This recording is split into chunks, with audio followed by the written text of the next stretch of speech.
Hi everyone, Janie here with Jason. Welcome back to our garden. Jason is helping me out with planting today, right? Yep. You're so sweet. Did Thank you you. offer or did I beg you to do it? I offered. Is that how it happened? Uh-huh. Yes. So I have a couple things that I wanted to plant today for my June blooming garden. I actually went shopping for them earlier this week, but it had been too hot to plant. We were well into the triple digits and I knew it wasn't the right time to plant those plants. Now we're still in the 90s. Only 95 today. It's only 95. It's totally fine. So I do want to get these plants in the ground. I have a couple shrubs and Jason's I dig the holes. You're gonna dig the holes. That's what my plan was. So this is the area Jason and I are working on today. There's the plants I'm planting. I'll show you those all in a sec. First, I wanted to kind of give you an overview of kind of how this garden bed is looking. It's looking very, very good, by the way. So we have the pathway lined with lemon coral sedum. And yes, I am going to be extending this. I was talking to Michael Glassman and we thought, what if we extended it all the way. I mean, it's going to be so over the top, but I think I might want to do it. The problem is getting my hands on that many lemon coral sedum. They're kind of hard to find. So those are looking good. Behind that, I have Cat's Pajamas Nepeta that needs to be cut back. They've gone through their first flush and they're done, but if you cut them back and fertilize them, they'll come back again looking really pretty. Same thing with the Orange Blaze Knifophia. I need to deadhead these. I'll probably fertilize them and then they'll flush again. What is looking absolutely gorgeous right now is the denim and laced Russian sage. This is the time. This is a June blooming plant for sure. It is really, really, really pretty. And then right behind that, I have the Chiclet Orange Esperanza from Proven Winners. That one's going to get about 6 feet tall. And I actually have another one right here that's kind of behind in growth, but they're both looking good. I am going to put something else over here, but that's for a future day. And then coming over on this side, it's looking just as good. We have my favorite plant, Plain the Blue Salvia. It's just so beautiful and it's going to look like this all season long. I have another kind of grouping over there. Suncredible Sunflowers, Rise Up Embrace Rose right there. That's just doing so well. Banana Cream 2, and then finally meant to be Royal Raspberry Agastaki, which is just, man, this plant is a good one, you guys.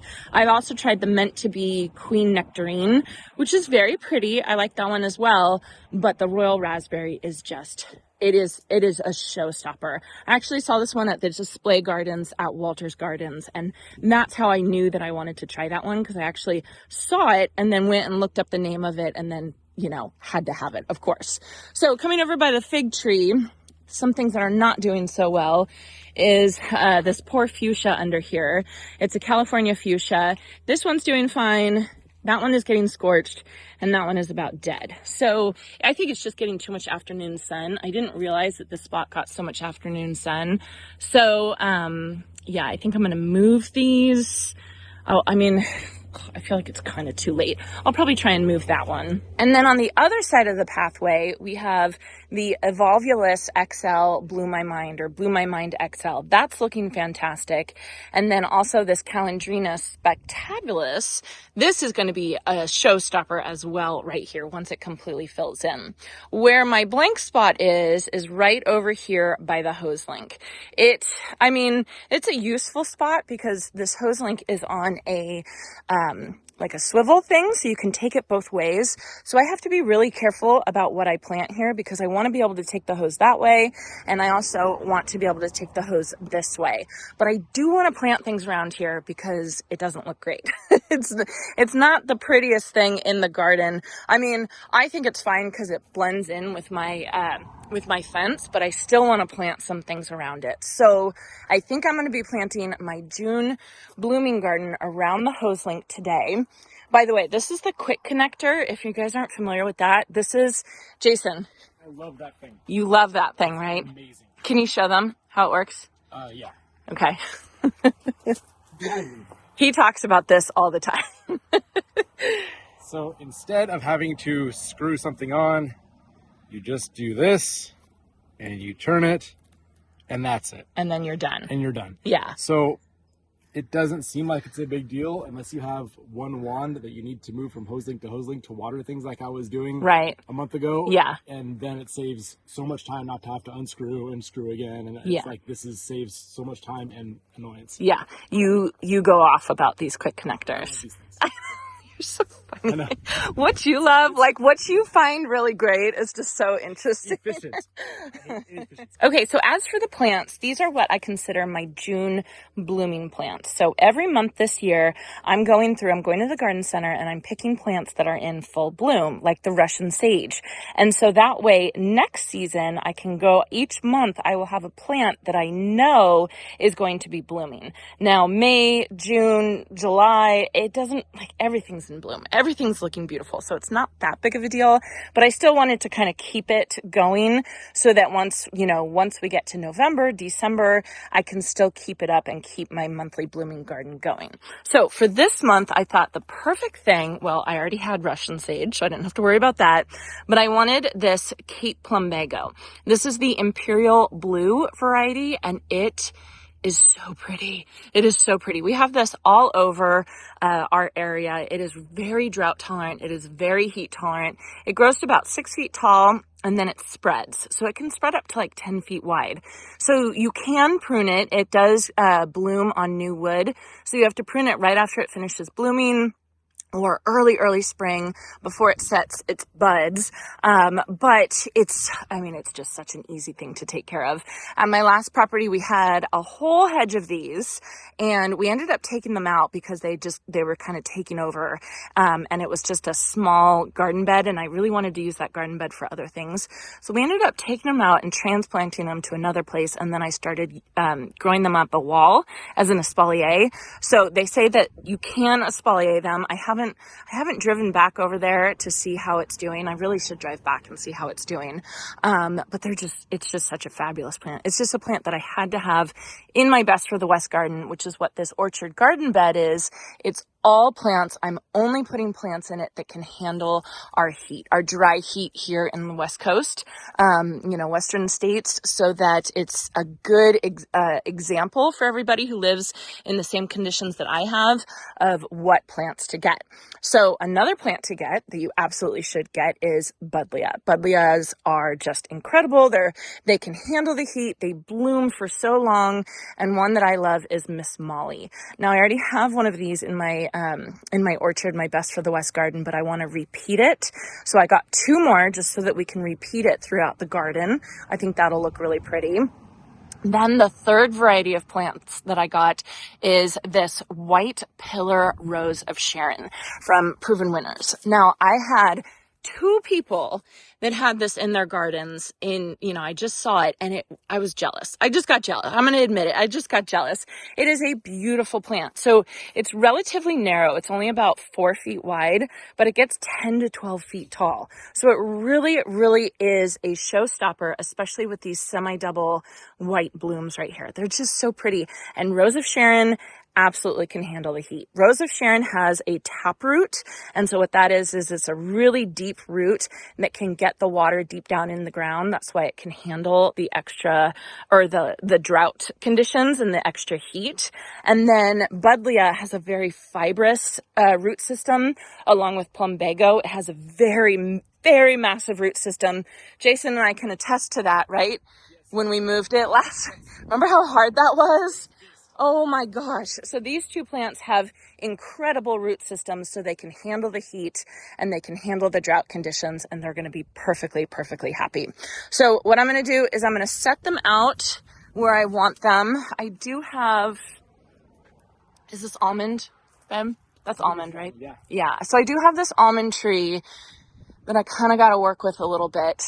I think I'm going to put the white pillar rose of Sharon right here, right in between these 2 trees. Won't that look good? Yeah, right? That would be nice. Yeah, and then maybe I'll put the Plumbago right here. That'll look really, really good. Okay, so I'm going to place these plants where I want them, use my handy dandy measuring tape to make sure they're in the right spot. Somebody is going to drill the holes. Meet somebody. and then we'll use some Biotone starter fertilizer and then plant them. So pretty easy, only 4 plants, kind of big holes because they're kind of big plants, but it'll be quick. You got this. He's got this.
teamwork makes the dream work. That was quick. Right? Yeah. We did that pretty fast. And the dirt's awesome, so it's easy. I know. It's just ridiculous.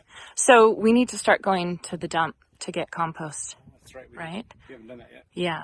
So we're gonna have to commit a day to doing that and just making a couple trips back and forth. Tomorrow? No, Friday. Yeah. Sure. We can do it. Or I can do it. So for those of you who don't know, our county landfill offers free compost until October 31st, I think. And we want to take advantage of it because they are, I'm going to put it on the screen right now, SCA. Like certified something. Something certified that means that, it's been heated enough that it doesn't have any weed seeds or anything like that. And most of it goes to the farmers around here. And we are, agriculture city, right? Like right in the middle of farms all around us. I know. So the food that you're eating, the compost comes from my dump. So anyway, so we will be going to get that because we put 6 inches of compost all over this area and it is just the most beautiful soil now. So basically you go through the compost layer and it's really nice. And then you hit the native soil, which we did not dig up. We did not till or anything like that. But because it's been covered with so much compost, it's nice and soft and rich and it's just perfect. It's just fantastic. So anyway, we have the white pillar rose of Sharon right here. This is from Proven Winners. Again, about 10 to 12 feet tall. I am going to come in and I'm going to prune back some of the olives that I have right here and then some of the almonds right there. But I think it's going to be really happy and just fill in there. I was talking to someone who I did a garden tour. It should be coming out not this weekend, but next weekend. Allison, she has one of these and she said it was recommended to her to cut it back hard for the first 2 to 3 years. So you have a nice big bushy rose of Sharon. And so I think I'm going to do that. I think I'm going to follow Allison's recommendations because her white pillar rose of Sharon, you'll see in the garden tour, is absolutely beautiful. Then we have the Plumbago. Again, that's going to get about 6 feet tall. And however big I let it get, it can get up to 10 feet tall. I think 10 feet wide, excuse me. I think I'm going to keep it in a shrub form, like a spherical form. So I will probably be pruning it early winter. And then we have the Miss Molly butterfly bushes right here. These get 4 to 5 feet tall. So they're going to be really pretty. All these plants can handle the hose kind of coming through it. I'm not too worried about it. We did take out one of these California fuchsia that was dead. We replaced it with the Buddleia, Miss Molly Buddleia, and I think it's going to be much happier there. And I think I'm going to have to transplant these. I kind of don't want to though, because look at this coral color mixed with the Miss Molly magenta color. Isn't that a pretty color combination? I want to push it. I always want to push it, right? Pick your MO. And then things die. Yeah, but some things don't. Some things don't. Some things it works. Yeah, so thank you for your help today. You're welcome. I appreciate it. All right, everyone. So again, these plants were for my June blooming garden. They are going to be blooming next year in June at the same time. And it just allows me, this whole project allows me to have blooms all season long, all year long, really. And I know that I can rely on something to have blooming in my garden that I can focus on. Again, it's super easy in June. I mean, how beautiful is this? But it's the colder months where this project really, really is important. So I want to know, what are your June blooming plants? If you don't know what they are, go to your garden center, see what they have in the front and center, because those are most likely going to be the plants that are blooming right now for all of you. Or you can drive around your neighborhoods and see what stands out to you. Ask your neighbors what that plant is, or use a plant identification app, and then you know what plant you need to plant this month in your garden, and you're going to be so happy you did next year because it's going to be blooming beautifully. So anyway, I hope you all enjoyed this, and I hope you all have a chance to get in your garden today.